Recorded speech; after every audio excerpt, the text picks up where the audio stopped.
Welcome to Ad Hoc, where the cat tree of liberty must be refreshed from time to time with the blood of patriots and tyrants. Today we're going to talk about another subject that's going to set the internet on fire, but this one might actually give me some death threats. So that will be exciting.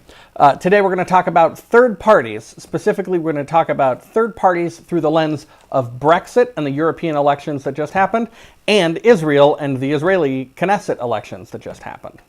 For those of you that don't know, because the United Kingdom was unable to reach a deal with the European Union before a certain deadline, they had to participate in the European Parliamentary elections. Yes, Europe has a parliament.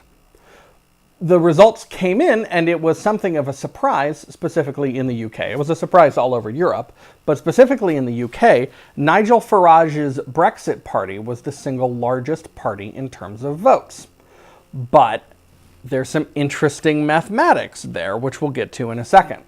Secondly, just this week, Israel announced that it would have to have a second round of elections in just a couple months, having just had elections. Both of these different countries show us some of the problems with having a large multi-party electorate that the US has never suffered from, and why third parties are not necessarily the panacea, the cure-all, that some people think they are. So to start with, do you like my curtains? And then to move on, as I said, in the United Kingdom, Nigel Farage's Brexit party was the largest party in terms of votes received. The Brexit party, as you might have guessed, only cares about one thing: Brexit, the British exit from the European Union. They campaigned on enforcing the will of the referendum that was held several years ago. They campaigned on getting out of the European Union and getting out of the European Union alone. They were not running on any other issues besides Brexiting.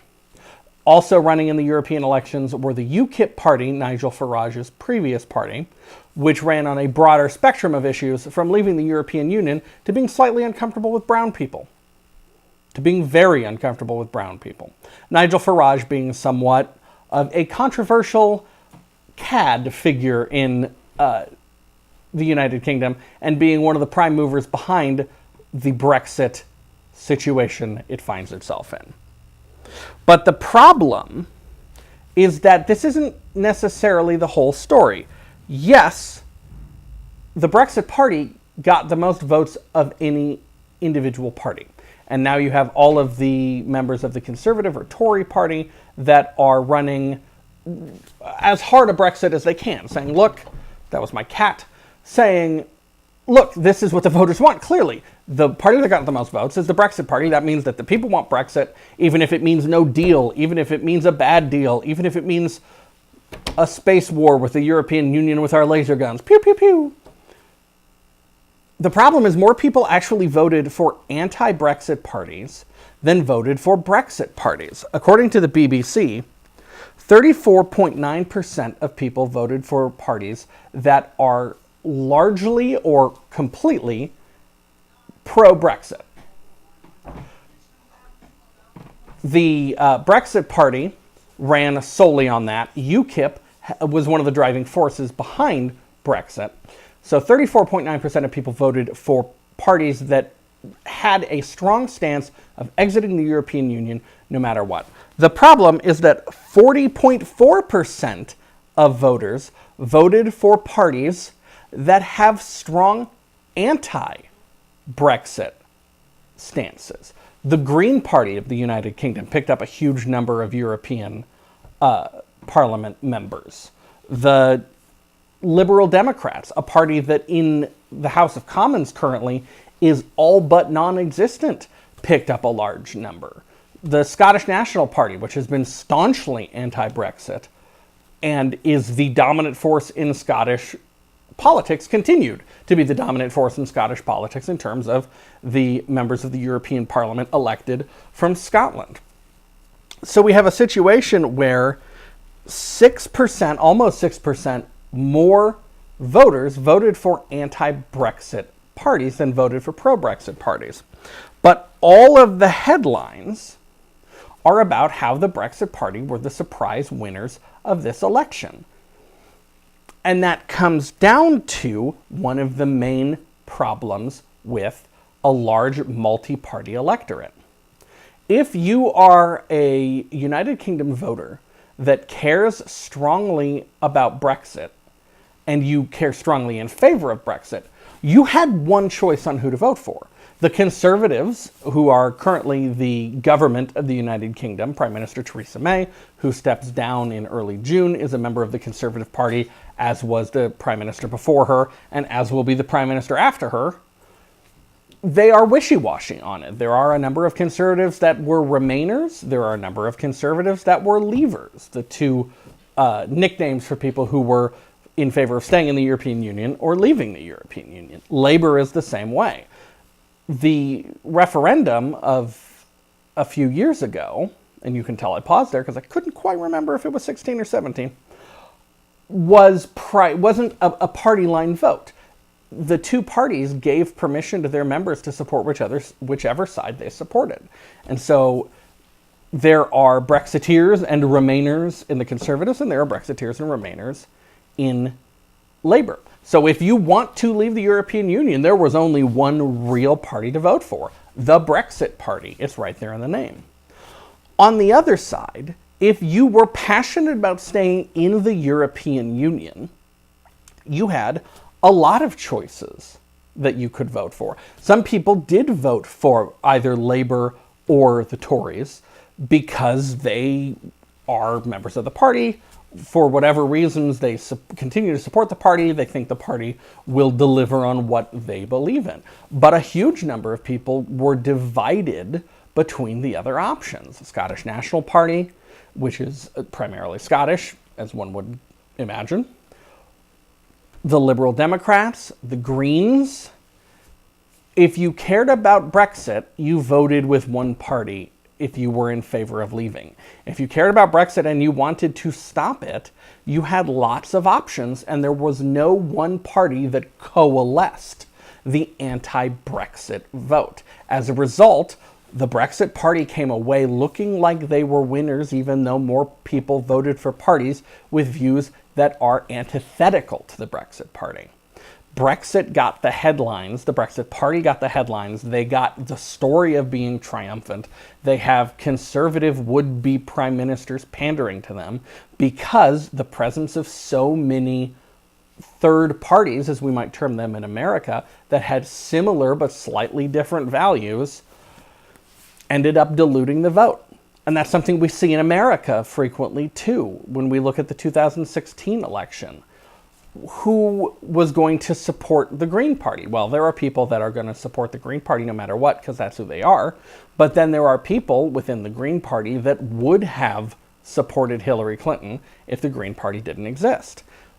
Same thing on the conservative side. The Libertarian Party is seen as being the party that draws away votes that otherwise would vote for the Republican Party, because whether or not the existence of left libertarians is not really up for debate, but their influence within the Libertarian Party is. The Libertarian Party primarily draws right libertarians that would otherwise see 70% of their votes, 70% of their priorities handled by the Republican Party. So the UK provides a great example of one of the pitfalls of a multi-party democracy, where when one side has one party and the other side has multiple parties, the side with multiple parties will always look weaker electorally because the side with one party is able to coalesce much more of a single voting bloc, whereas voters will spread out among the other parties, finding someone who shares 90 or even 100% of their priorities, but potentially losing to the other side because no one party on their side got strong enough or powerful enough. This can be seen in its extreme in Belgium, where during the 2010 to 2011 Belgian electoral crisis, there was no elected government in place for 589 days. They had 11 parties, and no one got enough votes to form a majority, and they could not figure out a coalition. They could not come together with enough people and enough parties to make a government happen. And 589 days is a very long time to go with what is, in essence, a caretaker government. Another example that shows the difficulties of a multi-party system is Israel. I had actually only planned to mention Israel in passing before the news of this week that they too, because of their system, could not form a coalition government. Israel, since the creation of the state and its Knesset, which is its parliament, has never had a non-coalition government. It has never had a single party that had a majority without being either an alliance conglomeration of multiple parties or an outright coalition government where parties come together and say, we will support one another to form a government in return for these terms. Benjamin Netanyahu's party, in the most recent Israeli elections, received the plurality of votes, but they did not receive the majority of votes. They turned to the normal allies that they seek, which is the ultra-conservative religious parties in Israel. Normally, the party headed by Netanyahu and the ultra-religious parties are fine bedfellows. They are fellow travelers on the path of Israeli conservatism and hawkish foreign policy. However, this time there was a disagreement over requirements of ultra-Orthodox Israeli citizens and military service. This was such a gap that no government could be formed. So for the first time in Israeli history, they are having to call another round of snap elections to try to see if someone can get enough people, enough electoral support to form a government. Part of this is because of the unique structure of the Knesset. The Knesset has a very low threshold for what is a party. It is very easy to form a new party within the parliament. As a result, there's a huge number of parties to choose from, and like many multi-party democracies, new parties come and go depending on the specific political issues of the day, depending on the people in charge of the parties. You have, just like in France, just like in Italy, you have people that will form kind of charismatic parties around them and then coalesce support based on that leadership. And so you have a very shifting electorate, or rather parliament in terms of parties. The electorate then goes and spreads their votes out kind of widely amongst the parties, and every Israeli government as a result is made up of more than one party.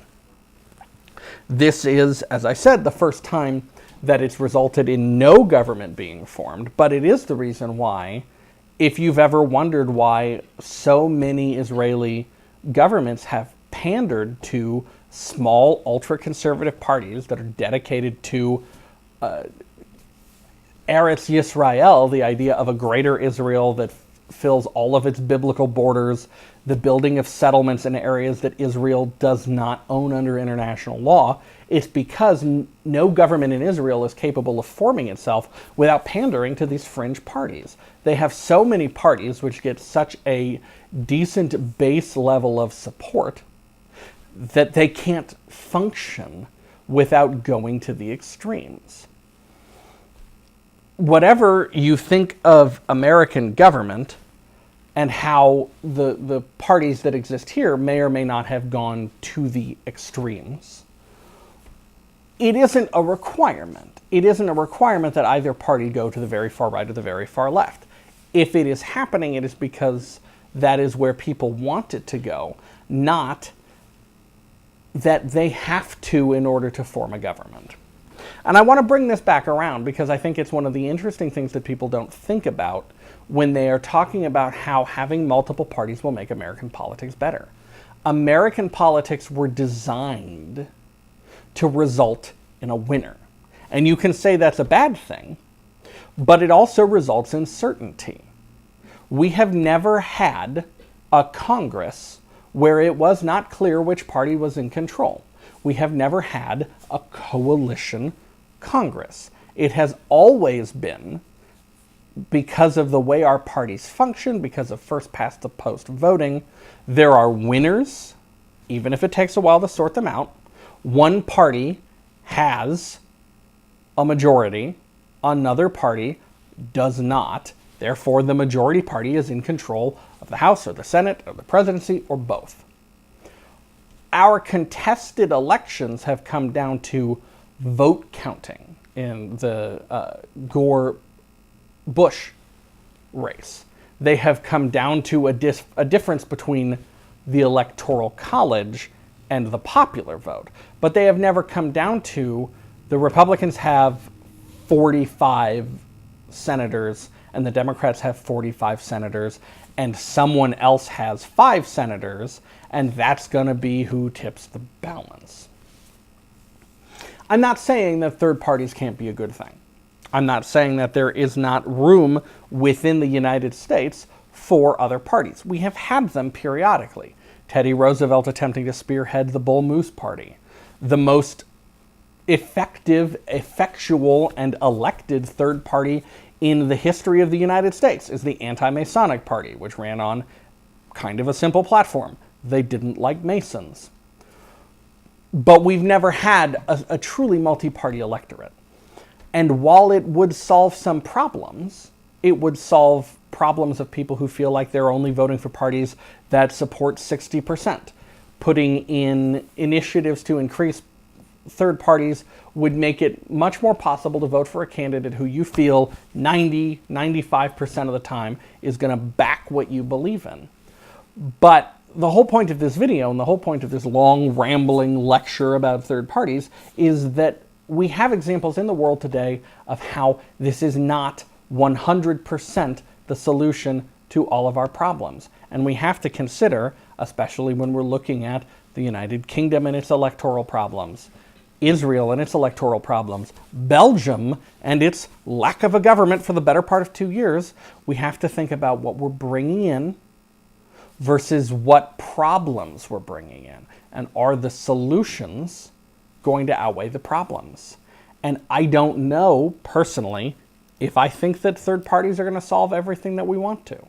But I'm willing to consider it, and I'm willing to hear your thoughts below. In this very first instance where I ask you, please like, comment, and subscribe. Dear God, I got it right for once. I hope you have enjoyed Ad Hoc, where we wear our sunglasses at night. Good night.